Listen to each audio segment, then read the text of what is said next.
it's not only helping the community. My intention is to also help people in underserving communities, female community, or the females in the underserving communities who have high school kids, or those that are young adults, and they just don't know how to get into the entrepreneur world, or they don't know how to start their career because they happen to come from a family. Obviously, we talk about Hispanics, we're Hispanics in the community, where they need their kids to start a full-time job once they graduate high school. So, in any job, right? It doesn't matter as long as you bring in money. And they choose the job that has an end, like that has an end, like an Amazon. You'll always forever be like a warehouse worker or a fast food restaurant. So I want to be able to provide them with some type of administrative skills so that they can add it to their resume and be able to look for office jobs, office opportunities, administrative opportunities, instead of starting in a warehouse or a fast food.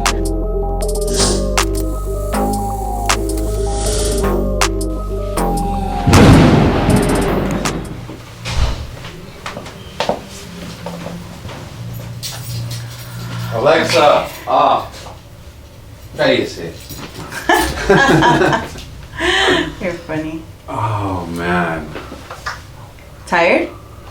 Very. Yeah. Yeah. Muy cansado. Did you go out last night? I did. We were at the Laker game last night. Oh, how was that? Dude, it was exciting, man. I haven't been to a Laker game in a few years. Yeah? Yeah, probably about 3 years.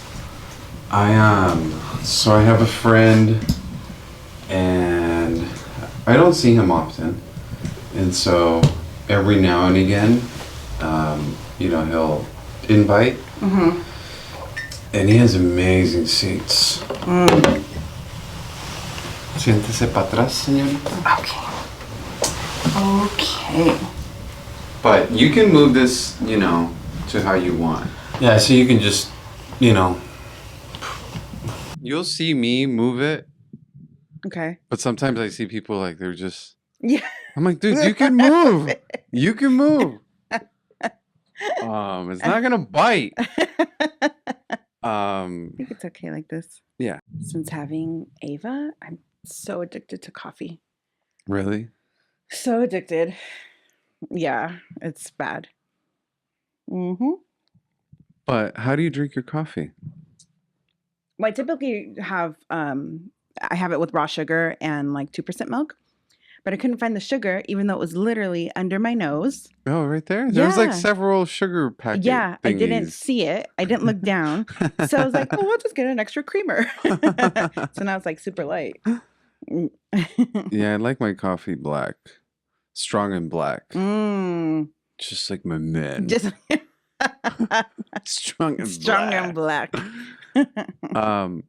I'm gonna hit the button Okay. every 30 minutes, and I know you don't have that much time today, so I might just hit it once. Okay. I might just hit it once or twice, but just an FYI, I'm not. You can keep talking. It doesn't. I can stop us. leave the latest here like 10:40. Okay. It's 9:40 right now. So yeah, I guess in an hour exactly. Yeah. Yeah. So what do you have? You have a seminar? Yeah. So another agent friend invited me to join her on this homeownership seminar, and we're using her lender. It's like some easy funding girl or something. And so it's going to be at her office in Fontana. And so we have like a total of 15 people coming combined. That's nice. So I told her, I was like, we should do this like every 60 days and, just try different lenders. And that's really important because everybody has different programs, or everybody's, has a niche. So, it's in a couple hours. So from here, I got to go to the grocery store to pick up like a fruit platter, and then I'm going to go to the place. It's the piece that I would say is where people get them to come, right? They end up coming to the event, but then there's no follow-up. That's where I've seen a lot of it. Yeah, you're right. Versus like, no, this needs to be in a database. Yeah. You have to prep these clients. Like, a lot of them are not going to be ready right now. Right. A majority of them are not going to be They ready. just want to listen Just and. want to listen, get some info, Mm-hmm. and it's informing them. It's Mm-hmm. informing the community. It's giving back to the community at the end of the day. That's the Mm-hmm. way I look at it. Yeah, that's true. So it's understanding that those 15 clients that you guys bring in, Mm-hmm. it's making sure that they go in a database. Well, why don't we do one in like 2 months and we can talk about it on here? Talk about like home ownership and how to prep for a seminar or something. Yeah, I'm That would be down. good. It's not like, I shy away from public From speaking. talk. I love public Yeah. speaking. So right now, obviously, like everyone's emphasizing the stream for all. So a Hmm. lot of people are having, seminars to focus on that or Zooms or whatever. But in a couple months, I think we could still focus on some type of like first time home buyer program or anything else that would inspire people to buy again. Maybe even with people that have are we recording now? It's been recorded. Oh, I didn't even realize that. Especially with people that have low interest rates and they're hesitant to sell or buy again, because of how much we were spoiled with the low interest rates, right? That's what people think about. So when they hear 7%, 6%, they're like, I'm staying in my house, but I'm not happy with my house, but I'm happy with my interest rate. So I'm going to stay in my house. I'm going to sacrifice it. But I think, having conversations with them about loan programs and interest rates would be good to maybe start again and reach out to more people. I think it's part of that whole dynamic is people really not giving themselves the opportunity to speak to a professional Mm-hmm. and making decisions by he said, she said, or how I feel. Mm-hmm. And that's a problem when you're talking about like your home, Mm-hmm. right? It might feel good Yeah. to have a 2.99, Mm-hmm. but you know what? At the end of the day, you're making X amount more. Mm-hmm. Uncle Sam is taking X amount more More. from the Mm-hmm. first time that you first purchased your home. Mm-hmm. You're getting no tax deductions. Right. And just like you're in a position where you have a decent interest rate, the other person you're buying from might be in that same position. So now it's like, do you have a professional agent on your side, professional agent on the selling side? Who's your lender? How are you using strategies to put all the puzzle pieces together so it actually does make sense and you're paying, I don't know, maybe 5%, 5.25, getting greater tax deductions and putting your family in a better position to move forward. But it's, oh, I don't qualify. I have bad credit. We run the credit and it's 700. So it's our own worst critic in our own head that's telling us that we can't do it as a seller who has a low interest rate. Right. Yeah. So I agree with you. You like people should have those conversations. It doesn't mean you're going to do it, but you're having a transparent, honest conversation with someone like yourself who's a professional that can help them understand that. Yeah. I have past clients who purchased homes, 3, 4 years ago with those low interest rates. And, I keep up with everybody every year. And the conversations I've had with them recently is I want to buy again. I want a single story.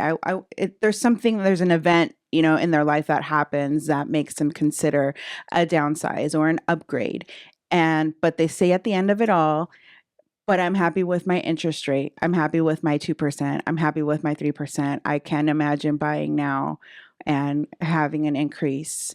I remember I've had these conversations with my mom, and when she was selling in the 90s, and she would tell me, this is nothing. Interest rates back then were 10% and people were still buying.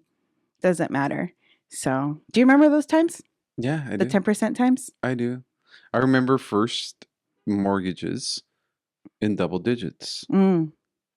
So I've been around a minute. Mm-hmm. I never got to see a first mortgage at a 20%, Me right? neither. But I do remember them being pretty high. And at the end of the day, someone who's in this business, I think as a career, doesn't ever focus on rate, Yeah. right? Yeah. If you're in it as a career, you focus on benefit, solutions for your client, those life changes that always come and go, Mm-hmm. and provide solutions for them. Yeah, you're right. Um, so people who haven't given themselves that opportunity, it sucks because the client right now, the one that just walked out, Mm-hmm. at the end of the meeting, she said, "Wow, this is so helpful. Like you made me identify things that like I didn't know what I didn't know." Yeah. I'm like, that's my job, right? To help you. Mm-hmm. I had a client yesterday said, "George, I don't have a partner. I don't have a husband. Mm. I don't have somebody to bounce ideas off of." And I said, "That's what your realtor's for, right? Your realtor's in your corner. Mm-hmm. Your realtor's fighting for you. Your realtor's going to tell you everything about like the area, the school, like so our job like as professionals in this industry is like to help our clients navigate so much Mm-hmm. and to open up their eyes. But at the end of the day, they got to make that choice, right? They got to walk through the door. And so if they're paying that low rate, and they're so focused on it, it's like just help. It's just kind of like decluttering the cobwebs. Like this is not important. This is really Yeah. important. Like, and so, yeah, I'm definitely on board to have more of those conversations if you guys want to do one. Like Yeah, with we should. in a It's couple months. needed. It's definitely Are needed. you guys doing it in Spanish and English or just English? Just English. So I think the next one should be Spanglish. Oh, Span- that's you know what? That's what I was gonna say. It is so hard to do a dual one because then it'll be like 90% English Yeah. and 2% Spanish, and I'm like, dang it, I got to translate this whole thing, or vice versa. Mm-hmm. So Mm-hmm. it's good if it's one language, Right. because then otherwise I'm Spanglish. not having to translate. Yeah. Spanglish. Spanglish. Spanglish. Vamos a hacer una clase de Spanglish. And that's what we'll write on the flyer. Spanglish. So tell me about the Dream program. What is that? What is that? The Dream program. Mm-hmm. So it's because you said that there's a lot of people talking about it, right? So there's a lot of people talking about it. From my understanding, it's a grant. How many millions? Is it 20 million or? Let's I think both it's like of us talk about it. 200 and something million. 200 and something million that will be released in April, and it's a randomized selection, right? But the individual has to be pre-approved first, right? There are these conditions. One of them is that they have to be pre-approved. The other one is that they must be a first-generation home buyer. Their parents, mom and dad, can't own a home, amongst a few other conditions. So once they are able to apply for this and they're selected, then they receive the grant to be able to purchase. It's, I believe, 20%. Mm-hmm. Yeah. So it's a good opportunity. It happened once before, which was what, maybe like 2 years ago? Well, yeah, it happened a year ago. Oh, a year ago. That's right. It happened a year ago. Time flies by. I know. It's crazy. Yeah. So it happened a year ago, and the money went quick, right? A lot of mortgage professionals. Were you surprised how fast it went? I did not think that money was going to go by that fast because 2 years ago it was a 10% program. Oh, yeah. Right. So it was a 10% program, and that took about 6 months to deplete. Mm-hmm. And it was extremely restrictive. Mm-hmm. Right, meaning income limits were about $60,000. So if you made more than $60,000, you couldn't. Oh. Where the hell are you going to buy a house in Southern California when you're making $60,000, right? So a lot of people, I mean, our phone would not stop ringing. Right. Right? Or text messages, emails over and over and over. So the point is very limited. Mm-hmm. Then they came out with a 20% program. So I thought, oh, a 20% program, it's double the amount. Maybe it'll go away like in 3 months. Dude, it was gone in 7 days. Mm-hmm. 7 days, $375 million Mm-hmm. gone. Mm-hmm. Now, mind you, a lot of lenders and a lot of agents messed up because they were taking advantage of the program in a way that they shouldn't have been. How so? They were already in escrow, right? Not and then in they escrow. switched. Okay. Not in escrow, just put a property address reserving money. Ah. Right? People just submitting offers, reserving money. Right. Like, You don't do that. Mm-hmm. You don't do that. I mean, we would never do that. I would never tell one of the loan officers like, yeah, just go ahead. Like fake the Why? address Fake and the address yeah. and switch it later. And the thing is that there's restrictions on that anyways, meaning if you change it, then now the money's gone anyways. But Yeah. you just clogged up the system. That's all you did. Right. You didn't get the money anyways, but you just screwed it up for the rest of us. And Mm-hmm. so I'm glad that they put so many restrictions on it. This time around. Yeah, I think so too. Yeah. It seems more organized. Right? That's exactly my critique of the program last time. It was completely unorganized. Websites were shutting down. Mm-hmm. Like, I remember I was shooting a podcast and I told my processor, lock this one up, reserve it. Like, this one's done. It's in the books. Offer got accepted. And then prior to the podcast, it's like, George, the system's shutting down. And then there was like her system. And then I tried a different computer. Then I tried my phone. Then I tried my laptop. And I called buddies of mine. And they're like, dude, the system's crashing. And it's like, shit. So it wasn't just us. It was like literally crashing. So I had to come back into my podcast and just say, it is what it is. I'm not an IT guy. Like, it's the state's problem. They, everybody's flooding the site. There's Yeah. nothing I could do. Mm-hmm. It is what it is. Mm-hmm. Young me would have, I would have been so stressed out. But I had to just accept it. At the end of the day, it got reserved. The client got the money. It was about $125,000. Oh, good. So this time, yes, much more organized. Mm-hmm.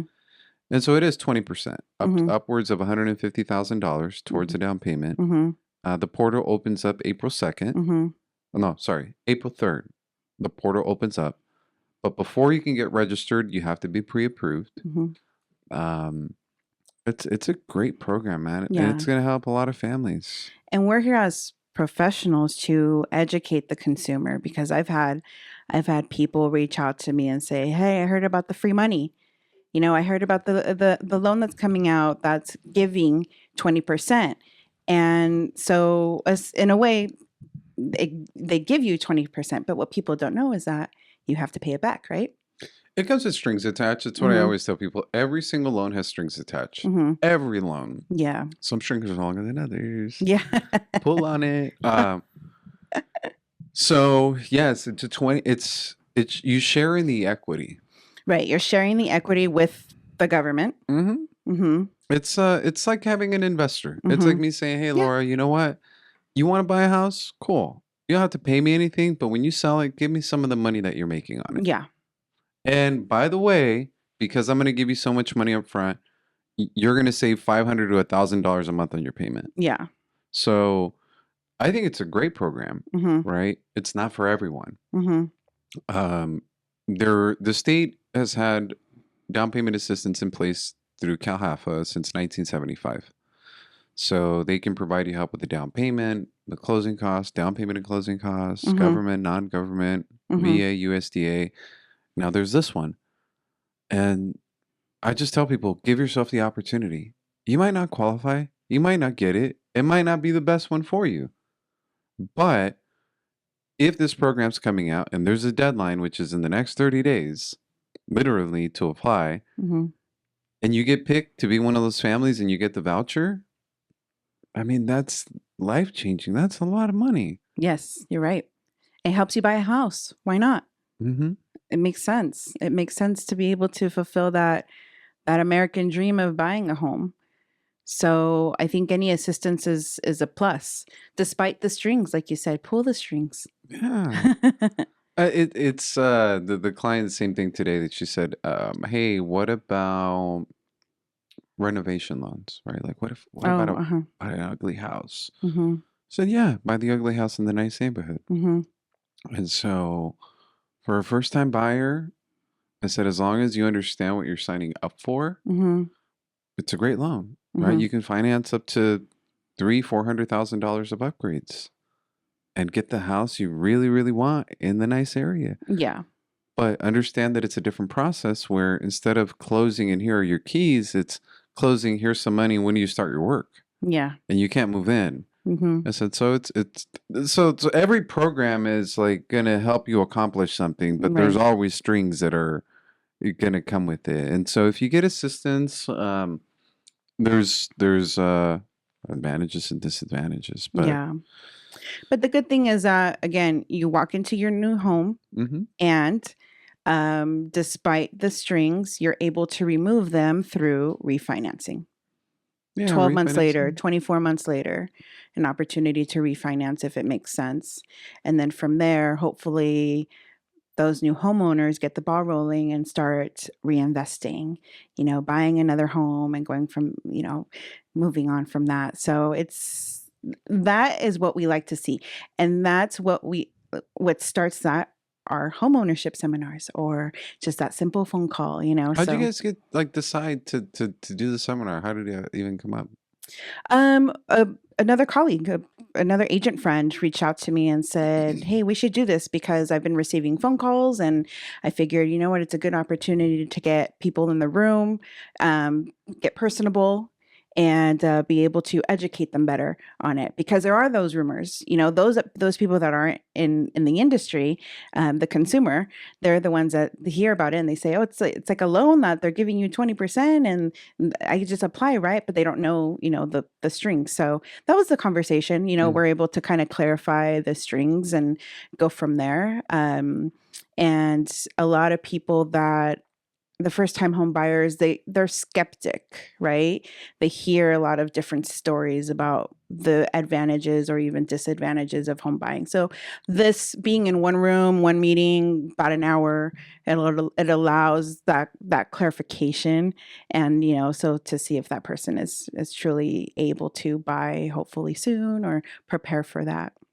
It's funny. I feel like we're always teaching, Oh right? yeah, for sure. And we have to learn too every single day. Just like in real estate, as a real estate agent, we study homes and prices daily.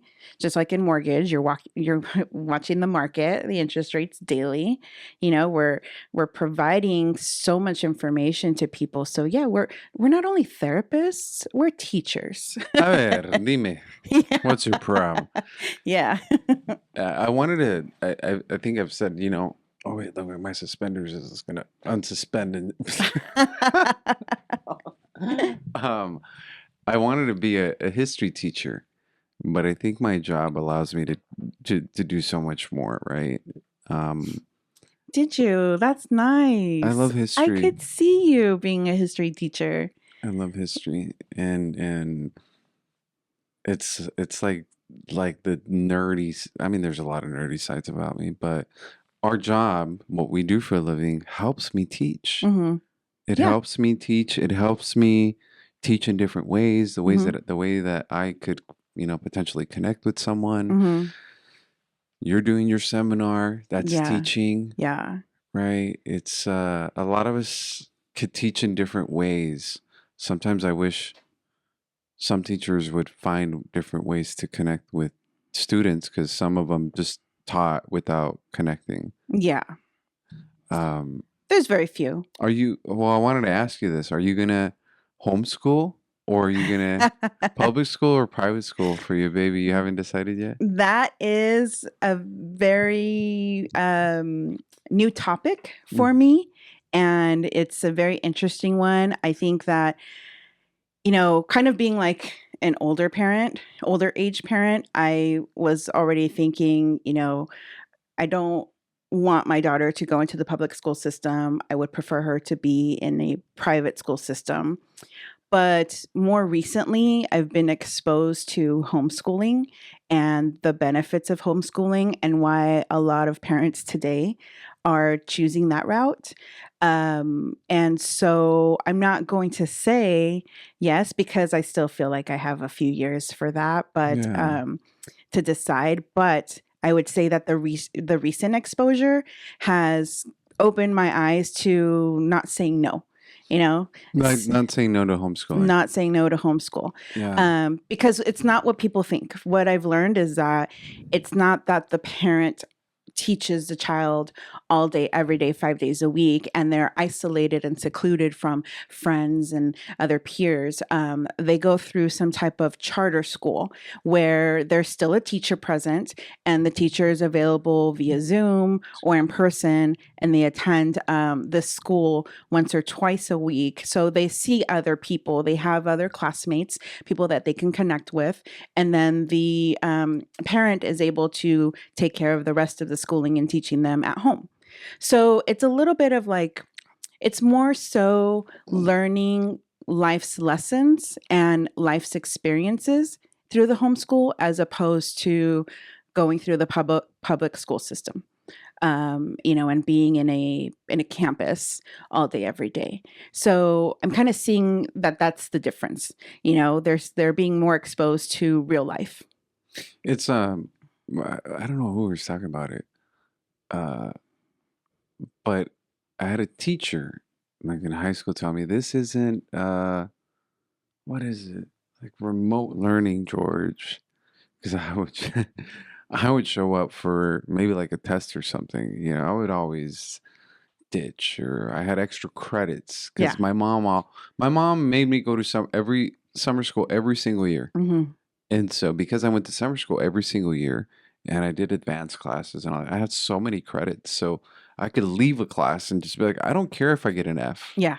Like I'm bouncing, or I Yeah. don't care if I get a D or something where I got kicked out because I had so many back school credits. But Uh-huh. a teacher telling me this isn't like remote learning. You have to come to class. But in this case, it sounds like it's a hybrid where Right. you have the teacher, you have the campus, but then you have more say in what your child learns. Yes, it's more hybrid, which is something I didn't know that Yeah. it was. So it's a good opportunity. I mean, I had great experiences in public school system and elementary, junior high, and high school more specifically at Where'd you go to high school? Altaloma. Oh, did you? Yeah. I went to Altaloma. No, you didn't. I did. I thought you were in Fontana. I was. No, I thought you went to Etowanda. I did. I went to a lot of Oh high my schools, God. man. Big one. Yeah. So I went to A.B. Miller. I went to Okay. Etowanda, and I went to Altaloma. Okay. So how long were you at Altaloma then? 3 months. 3 months. Okay. Yes. So What year was that? whatever year I graduated. 02? Okay. I think I graduated 02. Okay. I think my brother graduated in 02. Ah. And I had another brother graduate in 03, I think. Don't quote me. But I graduated in 99. Okay. And we're having our 25-year reunion this year. Yeah, so I'm excited to go. But yeah, I was there, and I was a Brave, an Altaloma Brave. Yeah, Altaloma. So it was so hard for me because I went through the last 3 months, right? And I didn't know anybody. Like I had a girlfriend there at the time. Mm-hmm. And it was hard. Like it was hard because 4 years at one school, mostly 4 years at Etowanda, and then all of a sudden I get thrown to like another school. Mm-hmm. But yeah, my mom still says, she goes, I don't think you graduated. She goes, I think you forged your diploma. I'm like, no, I didn't want to walk with any of these kids that I don't even know. Yeah. Like, I don't care about these kids. Yeah, last 3 months. That Yeah, makes last sense. 3 months, man. That makes sense. I mean, I enjoyed my times in high school. I had Yeah. so much fun. I had fun. And of course, I learned, right? Education, of course. Supposedly. Wink, wink. I learned a lot. So it was important, but I had my best times, best memories. I still have a lot of, obviously, my best girlfriends I still talk to today, and that's a lot of fun. And everybody has kids and, their own families and their own life going on. So I don't want to take that experience away from my daughter. But at the same time, I think also, being an entrepreneur, like my husband is an entrepreneur, and obviously I self-employed entrepreneur as well. You want to be able to give them other opportunities outside of the school system. And so, the idea of a homeschool life could work. But again, I think I'm years from really deciding. But it's a good opportunity. That's tough, man. Yeah. We were on a podcast, the main pod. Oh, yeah.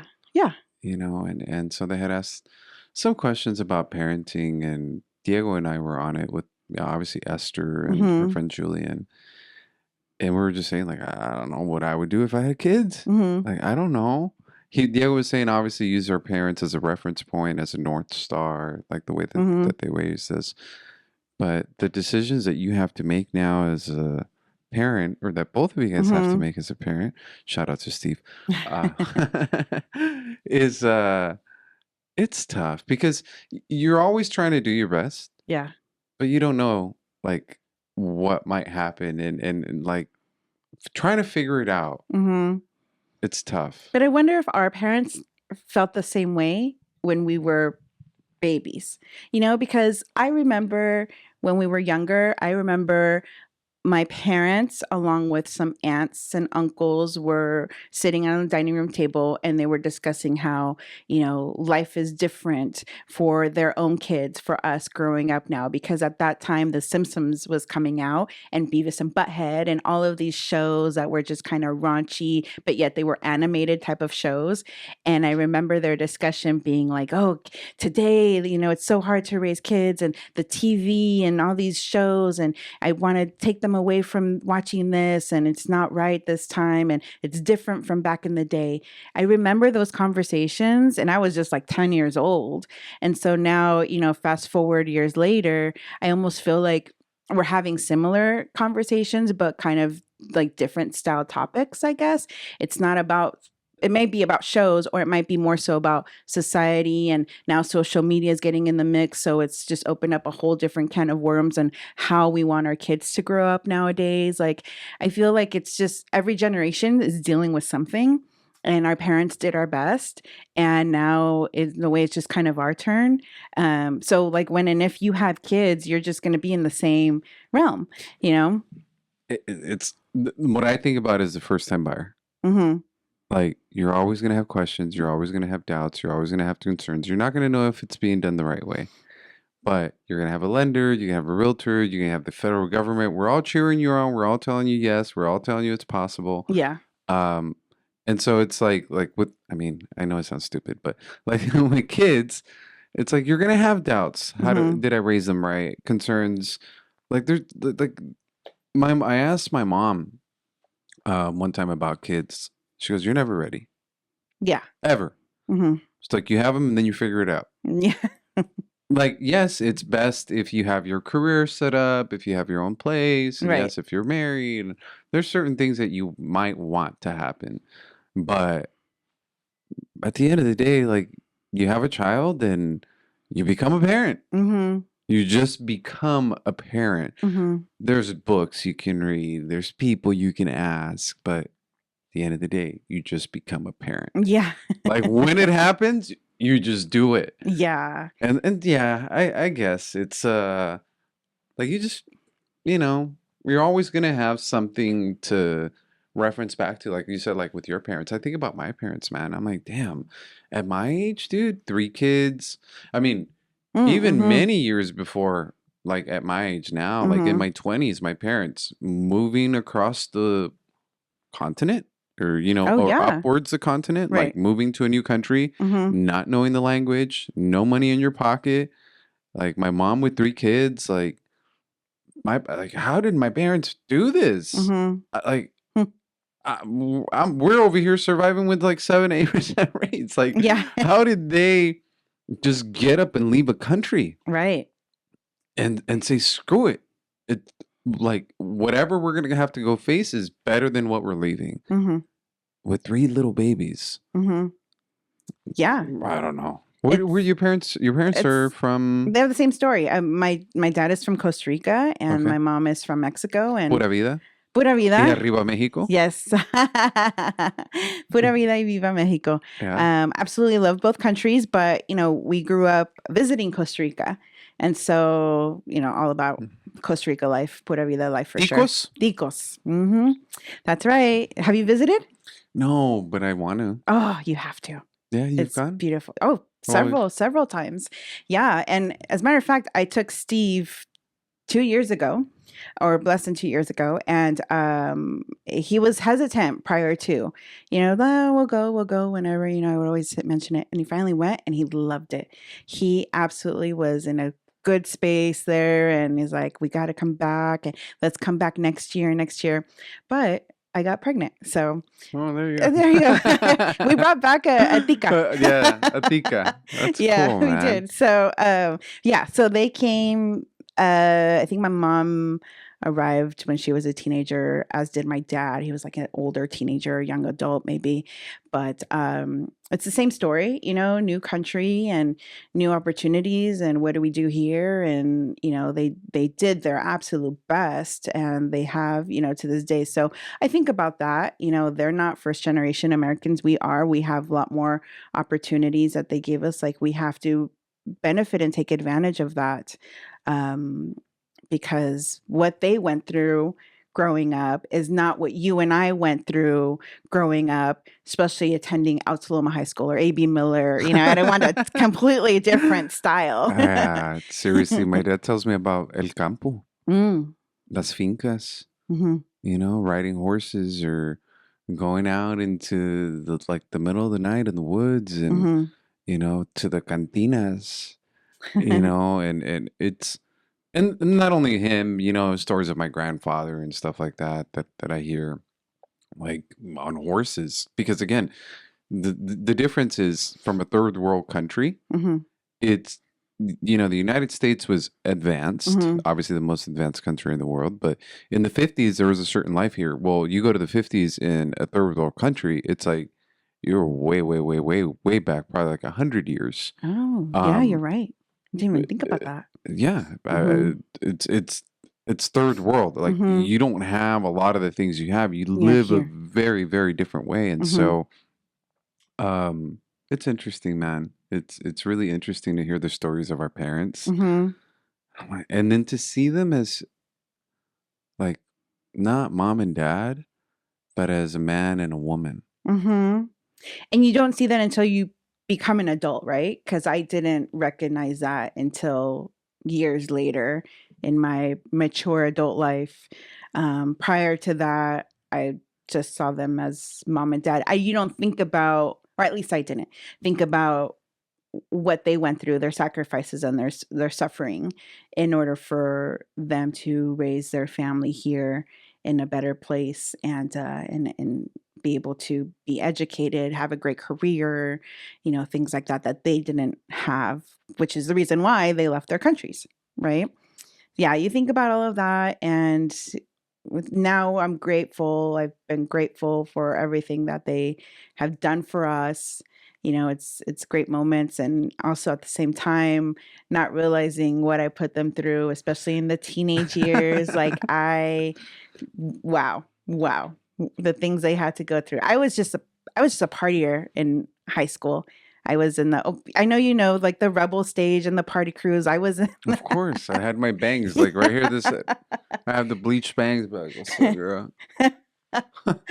Oh my gosh, yeah, those times. I love dancing, and that was one thing to in high school to be involved in those party crews. They were fun for me because that's what it was about, just going out and dancing and missing curfew and dancing.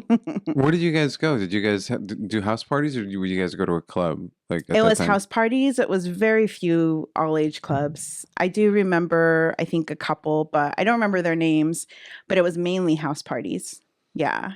I had a friend of mine the friend from last night. Oh He's yeah. like, "Hey, remember when one time we had a flyer party, we put it on the party line Yeah. and the entire house got full and so so's dad was out of the house and we were charging $10 at the door." And he's like, "Then Fontana PD helicopters." I'm like, "Oh, dude.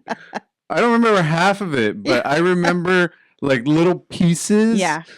but that's what it was. Yeah. At that age, for me, was partying, Mhm. friends and girls. Like, Mhm. that's what it was. Like you wanted to be around your friends and you wanted to party and have a good time Yeah. and Yeah. dance. Yeah, same here. Partying, friends, and boys. Yeah, there you go. And Exactly. dance. I mean, I went for the dancing Mhm. and to hang out with friends. You guys got to come to one of these events that I go to. That would be fun. Is it Um, one of those like? Is it kind of like a reliving house party, like well, deep house kind of thing? all the Ah, music uh is huh, like freestyle uh music huh. or deep house music, right? Oh, yeah, Rock en español. uh So huh. it's imagine all the music from back then being played at a nightclub now. Bring back memories. Flashback, new wave, Morrissey, the Smiths are being dumped in, like, and then there's merengue, cumbias, Oh, okay. and it's a bunch of DJs, The dude. music I grew up with. The music we grew up with from the Yeah, 90s. yeah, that would be fun. And it's at a nightclub, and you have Hmm. different DJs all night. You know what I think about? Yes, ma'am. Like moving forward to today. You know how, well, going back then, the flyer party, the flyers, house parties, Mhm. all the, who was hosting it, all the several party crew names. Move forward now to what we are in this industry. Don't you kind of see the similarity? Sponsored by, and then a whole George list, Merlo. then a whole list of organizations. So I feel like it's the same thing. That's why we do so well. It honestly, so I want to ask you about your organization, so you can tell me in a sec, but it is honestly something that those early days I can correlate 100% to what I do for a living now, Yeah. Hmm. right? So, talking to promoters, talking to DJs, negotiating prices. How do I attract people Hmm. to get to the venue? Yes. Um, and then getting to an older age, because then I got to an age where it's like, okay, now we're going to promote clubs, like actual Yes. nightclubs. What am I getting from the bar? How to negotiate that? How to negotiate with the owner? All these things that my brothers and I did as Yeah. kids. Kids, dude. Teenagers, 13, well, definitely not at 13, but like 16 on for Hmm. sure. Hmm. Um, applies to my business 100%. Yep. It So, does. 100%. I agree 100%. I was having house parties at my house while mom and dad were away. Sorry, mom and dad. we're not But going to tell them. I'm sure yeah, I'm sure you knew. Grandma probably told you. And we were charging at the door. How much were you charging? I want to say Yeah. $10. Yeah, I want to say $10. And I remember one year the house was packed. But one year, and this was after high school, we had a party and my parents were home. My parents were really cool. They were kind of the type where, hey, you can have people over, do things here at the house. What you would normally do out there, I'd rather you just do it at home. So that's legal, right? Let Of me put course. that disclaimer. So I remember one year we had a party and I remember we had a DJ and my mom came to me and she goes, Hija, it's really loud. It's really loud. I was like, okay, mom, don't worry. I'll tell the DJ to lower it. She goes, no, no es la música. It's not the music. It's the people. And I looked around. I was like, yeah, it's pretty packed, actually. Well, I don't know what to do about that. I mean, it was fun. It was fun. And it was all of that. How do I get people to come? Obviously, you put it on the party line. Then you had your flyers. Yeah. You know, you have your little street team or whatnot. And networking. Tell And your networking friends. to all your friends and bring Mm-hmm. this party crew and then bring this person. And then Mm-hmm. it's the same thing for, hey, wouldn't you like to pick your neighbor? Yeah. So, hey, I'm actually having an open house. If you know any family members or friends, Yeah. would you like to send them over? Have you ever thought about joining the Homeownership Club? Just think about it. Like it's a lot of fun in this club. Make a lot of money. It's a tax write-off. Why don't you join us? That's what I'm saying. So like as a kid, it all correlates Right. to what we do. So being mindful of your time, I do want to ask you about your organization. You have a nonprofit. I do have a nonprofit. I formed it a few years ago. It's called Tenacity Foundation. And, the purpose and the intention of the nonprofit was to help women entrepreneurs focusing more on women empowerment, strengthening the skill set for the female to be able to, become entrepreneurs, enhance their entrepreneurial life, or even for career-driven women, working the 9 to 5, but they're looking to see how they can advance in their career, kind of going up the corporate ladder. So my intention was to, be able to empower female leaders. We don't have enough of them, we really don't. And I want to be able to be around that community. So I thought, why not create this and why not create the nonprofit? But at the same time, it's not only helping the community. My intention is to also help people in underserving communities, female community, or the females in the underserving communities who have high school kids or those that are young adults, and they just don't know how to get into the entrepreneurial world, or they don't know how to start their career because they happen to come from a family. Obviously, we talk about we're Hispanics in the community where they need their kids to start a full-time job once they graduate high school. So, in any job, right? It doesn't matter as long as you bring in money. And they choose the job that has an end, that has an end, like an Amazon. You'll always forever be like a warehouse worker or a fast food restaurant. So I want to be able to provide them with some type of administrative skills so that they can add it to their resume and be able to look for office jobs, office opportunities, administrative opportunities, instead of starting in a warehouse or a fast food. I took a break from it because of the pregnancy. I was sick the whole 9 months, and then trying to still sell real estate and and deal with the pregnancy and everything. I took a break from it, but I'm ready to bring it back, and we need a whole new board of directors on in order to complete and fulfill the mission. And it also became eye-opening for me as far as helping single mothers in some way. I'm not a single mother, but I mean, I can only imagine, the tougher life they have. We think, our life is hard sometimes, right? Hmm. And we know what our parents went through, and it's nothing compared to them. Well, it's the same with single mothers. Like, I know what I go through in adjustment to being a new mom. Well, I can't imagine, mothers dealing with worse. I don't have it bad. I'm very grateful for the opportunity. I'm very grateful for my husband and providing for our family and being a great person. Sadly, other women don't have that, and I want to be able to help guide them to put them in a better position. Well, I think it's commendable because I love seeing successful women. Hmm. It's Like, sexy, right? it's fucking hot. It's a woman that is tenacious, that's a go-getter, that's also sexy, Hmm. right? Like, takes care of herself, like, Yes, yes. you know, um, it's admirable. Hmm. And I love seeing that. Hmm.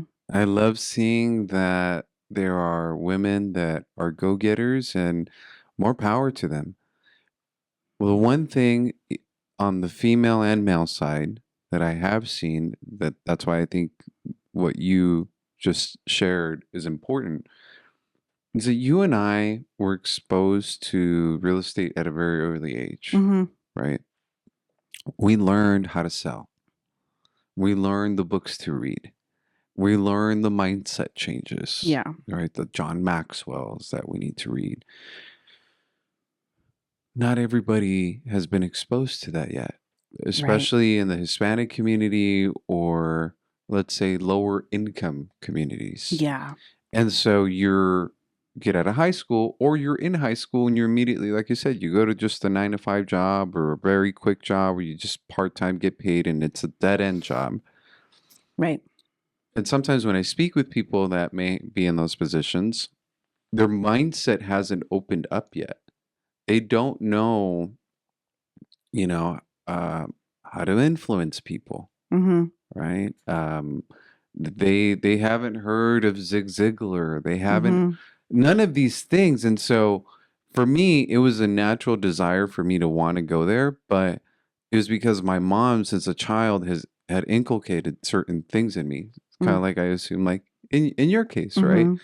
And so providing a platform, Yeah. like that's the way that I would look at your nonprofit, or even you yourself as just as an individual, because that's the way that I see you. Hmm. It's to say I'm a platform, and I am Like an like a vessel advocate. to be Hmm. able to help people know what they don't know, so then they Yes. can start down that journey and that path. And that journey and that path looks very different for everyone. Yeah. But again, here's a good book you can read. Start here. Right. Here's some advice. Yeah. And I will always pay it forward. So the fact Yeah. that you're doing it with women in particular, Hmm. I think is fucking dope. Yeah. It's very important for me to be that platform and to set that foundation. And yes, to be tenacious. That's why the name Tenacity Foundation was formed and created. It's very important to me because I know my upbringing and I know that I had a well upbringing and I know where my parents grew up and how they grew up. And I feel that this is my way of giving back to the community for the opportunities that they received and how they came and the opportunities they gave me. And now moving forward as a married mother, knowing the household we have and the opportunities we have given each other, now I want to give back even more to be able to give others that opportunity. It's almost like I'm the connector and the resource. And I proudly say that because of everything we've been through and everything I've been through probably is very little compared to what others have. But I feel like those moments of suffering and those what do they call it when like a hitting rock bottom, like my version, it makes me want to just come back up and be able to show others, here, you can do it too. Here, contact this person. Here is this book. Here's this magazine article. Let your family be your reason and not the excuse. There have been plenty of times growing up where I would hear mothers say, I can't do it because I have a kid. I can't do it because, they need X, Y, and Z. But they should be the reason why you're going out to be able to bring in more income or why you're taking care of your health and wellness for longevity reasons for them. So it's a lot of different things. It's Diego said to this point, my mom always helped put food on the table since forever. Mm-hmm. Right? It's never been, oh, my dad takes care of the household. Yes, he takes care of the household, but my mom has always helped and then for a certain time carried the household. Mm-hmm. And she had 3 babies. She didn't know English, didn't drive. It's because of my kids, I need to do this. Yeah. Because she said, she would wear her heels and be all dolled up like, she goes, I was there, fucking knocking door to door. Yeah. Like tocando puta puerta a puerta, tratando de vender, like Mm-hmm. in the hot sun. Like, I gotta figure this out for my family. Mm-hmm. I gotta take care of my kids. Like, whatever it takes, Mm-hmm. I'm gonna do. So my mom is tenacious, Mm-hmm. 1000%. That's good. That's when I hear women, and I've had many conversations with women, but when I hear them talk about female empowerment, Sandy Hernandez, the broker, Love her. so she was saying about empowerment. She says, I don't like that word because I feel like empowerment's like we never had the power. We've always had the power. I'm like, okay, like cool. Like Yeah. I like that. Yeah. Her helping her mom in the swap meet as a Mhm. child. And then so it's correlating back to like her selling real estate now. Yes. So it's like the same thing, like the party scene, and then us and she doing having her brokerage and helping other people and So it's really cool to pay it forward. And Yeah. it's really cool to tell people, look, success leaves clues and breadcrumbs. right. Um, Listen, the thing is, also in real estate, we've seen many people leave the industry. We've seen many people just not able to feel or be successful in this industry. There's so much money that someone can make here, through mortgage, through selling real estate, through investing in real estate, through the flips, like Mike does and everything like that. Why not be able to give back to the community and help others and showing them that you can do it too? That's what Sandy's doing, Love Sandy. I've known her for years. She's married to a family member, so she's part of the family, and I've I didn't always know that. yeah, and I've always watched her work hard And from the first day I met her, she's always been a hard worker. It's so great to be around women like that, and for men to also thrive in those environments, like men supporting those type of women, like that's also sexy. Dude, like I don't get, and I think I talked about, I don't even know when I can't, my days are so messed up right now, dude. But I don't get weak-minded men Mm-hmm.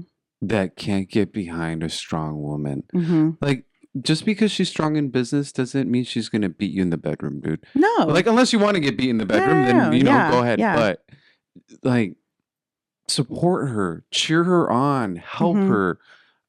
Don't be her fucking anchor. Mm-hmm. Like, help her, and vice versa, right? Like, obviously, like as a woman, be your man's fucking biggest supporter and help him and cheer him on and help make him. Yeah. It's be great partners for Mhm. each other. You've chosen each other. No one's forcing you to be there. Mhm. And so the thing is, again, I could speak to it as a man. When I hear men get bothered or angry or annoyed that they have maybe a successful woman or a woman that's Mhm. extrovert, I'm just Mhm. like, dude, what the fuck's wrong with you? Like, that's what I grew up with seeing as a child, a strong female leader in Right. my mom, and I love like seeing that. Of And course. so more men Yeah. should get more comfortable in their ego. Just be like, That's what it is. Some men are very jealous and machismo yeah, because of their upbringing, culture. their culture. It's like, see, but and actually, you know what? It wasn't a podcast because I said, and you would understand it, that person would understand it, but I said, fuck the culture. Like, if the culture's wrong, it's wrong. Like, why would I support something that's wrong? Mhm. Like, we have to evolve. Yeah. Like, that's not growth. That's Yeah. not cool. Like, we should help each other. Yeah. Like, we should help our women. Like, the little girls, like, we should let them see themselves as superheroes. Like, Yeah. that's Wonder Woman. That's fucking amazing. Yeah. So, your organization, if people want to contribute, if people want to reach out to you, where can they find you? So we have a website, tenacity8.com, where you can donate. But really, it's Instagram. We also have an Instagram account, but you can also reach out to me directly, Laura Rojas Diaz _ and that's my Instagram. And yeah, we can see how people can participate. Yeah, it's count on me with what you need. Always. Yeah. Always. Seriously, as a friend, I always tell people, like, whatever I can do to support, help, like, you can always count on us. That would be I always great. got your back. I know that you have your thing to go to. I would really, you're going to have to come back because we're going to have to do this longer. I would 'Cause love this it. A part 2? a part 2, part 3, part 4, part 5. Because like this is one of the shortest podcasts. I know I could talk to you for hours. I know that we've talked for hours before. Yes. But it's nice to see you. Good luck today. I appreciate you guys. Go give her a follow. Any departing words that you want to give? I love the fact that there's so much opportunity that you and others are providing through podcasting. So, I want to thank you for having me here and setting up this space for us to freely talk, right, between you and I and the rest of the world. Nothing's happening. Nothing's being recorded. I don't know what you're talking about. Oh, really? It's 0? 0. All right. Well, but thank you for having me, and we just have to keep going. I appreciate you. Yeah. Thank you. Thank you very much. See, there you go. An hour. Perfect. Ta-da!